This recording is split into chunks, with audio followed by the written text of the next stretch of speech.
Now, talk to me about, so let's just take it through the process for one of these clinics.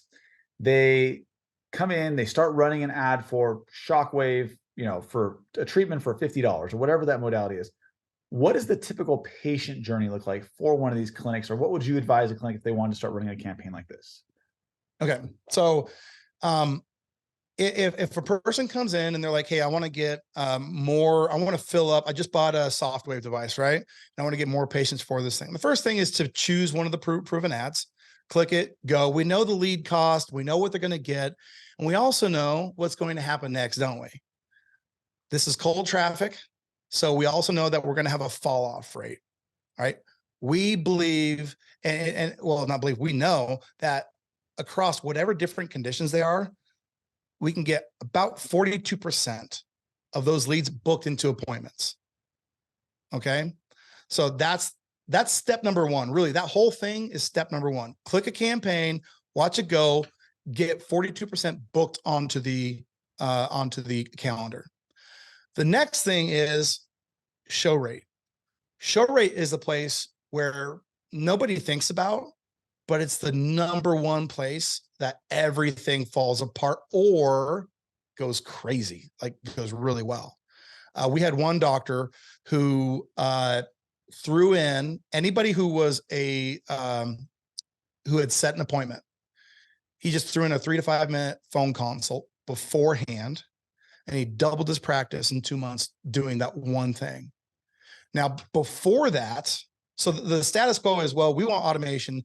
We want whatever to do everything for us. We don't want to put in any of the work. That's what we want. And that's what I want too. But in the real world, at some point in time, automation must hand the baton to the person. Okay. And the person, instead of behaving like automation, so, oh, we're just here to book your appointment. It looks like it's at 3 o'clock. Okay, we'll take your payment method. Will that be Visa or MasterCard? That is behaving like a machine. The person will say, hey, Justin, looks like you're coming in to see us for your knee pain. Is that right? How long have you been struggling with that? What kind of symptoms are you having? What have you tried before that hasn't quite worked? Great. We're a perfect fit. Before I grab your payment method, right? And you just do that quick call that bridges the machine over to the person. And that little amount of trust will double your show rate right there, right? And I think it gets lost real quick. It's like so much as, guys, they're choosing a doctor. Like, think about it. If you're bringing your kid in who's sick, do you want a machine? Do you want that rude front desk person? Or do you want to know they're going to take care of you? And that starts with the first interaction they have with you. And so this determines, and now keep in mind, they've probably seen your ad and they've probably seen 10 others. You can distinguish yourself right here in that first call, message, whatever it is. Show them that you're likable. Show them you're going to care. That will go 10 times further than any cool machine in your clinic. That's right. Yeah, that's right. You have to just say, when are we going to infuse trust into this relationship? Okay. When does it make sense for us to do it? And I would agree with most clinics that it makes sense to do that once the appointment has been booked. Okay. That's a level of trust. It's a level of commitment. And then to solidify that, consult call, prepayment, and then we move into what actually happens in the clinic. So now let's say that would be go ahead. So I'm just saying, for some of our staff that's a little bit newer, let's say I book the $49 Shockwave treatment. Now, if I'm trying to prep a doctor for this, when I come in for that Shockwave treatment, am I coming in for a consult? Am I coming in directly to treatment? What are they going to typically experience? Yeah. So doctors, and if doctors end up watching this, depending on whatever we do with this content, doctors many times don't want to do that. Okay. But here's what I would encourage you to do. Always give something in a visit. Information and just coming in and talking to a person is not satisfy. It does not satisfy the prospect. Okay. And there's this perception that if we treat them at all, that we're discounting or devaluing somehow what our services can actually do. And I would say, one, you need to think in terms of, what is my trial offer? And everybody gets a trial offer.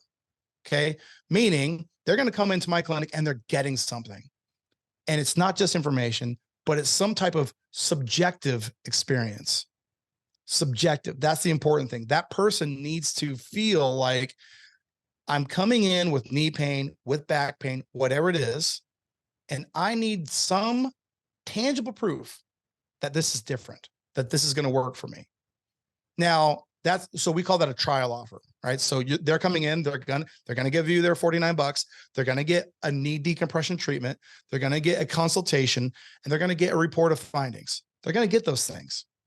Okay. If you do it right, the core offer that follows your trial offer will monetize everything like crazy. Most businesses lose money on the trial offer. Okay. So that's okay, because we know we're going to convert 60% into our core offer, which costs $4,500. So when you just look at what's that? Sorry, I was going to say, for anyone who's watching this that doesn't believe this model, have you ever gone to Costco for a rotisserie chicken and left for under $100? It's a $5 rotisserie chicken. That's right. The simplest way to look at it. Well, I mean, this is the old trick of the book. Sam Walton grew Walmart by financing, by the way. He financed ice cream machines to put in the front of his store. That was the only thing he did to make himself blow up. He financed all of these ice cream machines because he knew if moms bring their kids to get ice cream, they'll shop, and then they'll come back every single time, right? So we need to stop thinking about that first transaction as if it's the marriage proposal. It is not. It is the first date. Okay. And that person's going to come in. They're going to have an experience with your staff. They're going to have an experience with you. They're going to have an experience with the education you give them. They're going to have an experience with the treatment. If you check off all those boxes, going forward, you will convert them into high ticket care. And that's what your goal is, right? And when we're trying to do this, if you could do this with referrals, you wouldn't be working with us. Right? There's one thing, you can't control the volume of referrals you get. Okay. And if you could, you wouldn't be looking at marketing. Marketing's biggest superpower is if next month I want to double my practice, I can flip a switch. And as long as I execute down that cycle that we just talked about, I can double my practice in a single month if I want to. That's the power that we're really injecting. So you have to take the time to understand each step, infuse the trust, be okay giving that trial offer, because you know when that person sees the value in what you're doing, they're going to pay you for your core offer and you both win. And then I'm going to speak kind of bridging the gap here. So a lot of the clinics we work with are becoming more integrated. So we'll have chiropractic that has IV therapy, that has, IM shots, semaglutide, medical weight loss. But to Sam's point, it doesn't matter what modalities you have if they don't trust you. And so by bringing in for that trial offer, you're dating. And then while you're dating, you're like, hey, do you struggle with weight loss? Oh, we have a whole program for this. And now they trust you to take them down these choose your own adventure. And so it's whatever you're most comfortable with bringing them in the chiropractic space, these specific pain ones. If you fix their knee, do you think they're going to trust you to fix something else?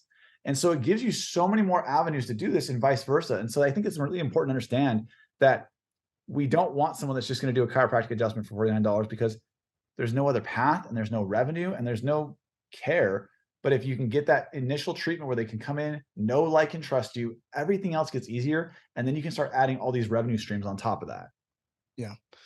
Yeah, that's right. And, I will say the clinics that we have worked with that have added crazy amounts of revenue, they're doing what I'm saying. They're doing the exact process. None of them do anything different. The silver bullet is to understand and I like what Alex Mosey says, it's not a silver bullet, it's golden BBs. So it's just those little steps, injecting trust, getting prepayment, I think these days is a big one. And when the person shows up, giving them a trial offer, making sure that they get something when they come in, and then just treating them the right way, and they will come back. They will come back. And when they feel, when the amount of trust they have that your likelihood of outcome is going to work for them, they will pay you whatever you charge, right? Assuming you're not charging crazy.